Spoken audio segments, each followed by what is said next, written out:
आप सभी singer and actor Yash Kumar Mishra का फैन है। इनका आप लोग सॉन्ग सुनते हैं, एक से एक बेहतरीन इनका मूवी देखते हैं। तो इनका एक न्यू इन्फॉर्मेशन आप लोग बीच हम शेयर करेंगे, एक नई भोजपुरी फुल मूवी के बारे में जो कि रिलीज हो चुका है।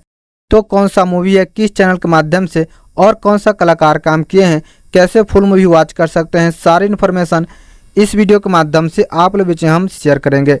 तो वीडियो को एंड तक वॉच करें। चैनल पर नए हैं तो चैनल को सब्सक्राइब कर ले ताकि ऐसी न्यू इन्फॉर्मेशन का वीडियो आप लोग बीच में हमेशा रोजाना मिल सके।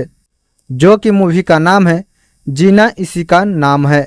यह एक बेहतरीन आप लोग बीच मूवी को बनाया गया है, जिनके कलाकारी किए हैं यश कुमार मिश्रा, श्रुति राव, देव सिंह, विनोद मिश्रा, सम्राट चतुर्वेदी, अनीता रावत एंड सुबोध सेठ मुख्य कलाकार में कलाकारी करते आप लोग बीच में नजर आ जाएंगे।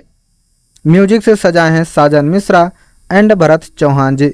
लारिस लिखे हैं आशुतोष तिवारी, शेखर मधुर, राजेश मिश्रा आप लोग बीच में लारिस लिखते हैं नजर आ जाएंगे।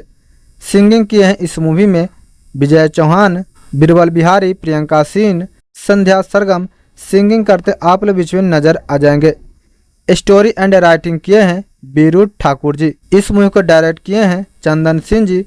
प्रोड्यूस किए हैं दीपक के बजाज जी। कोरियोग्राफर किए हैं महेश आचार्य जी। आप सभी जाकर यूट्यूब पर सर्च मार सकते हैं, जीना इसी का नाम है मूवी को, और पूरा फुल वॉच देख सकते हैं, कर सकते हैं भोजपुरी में।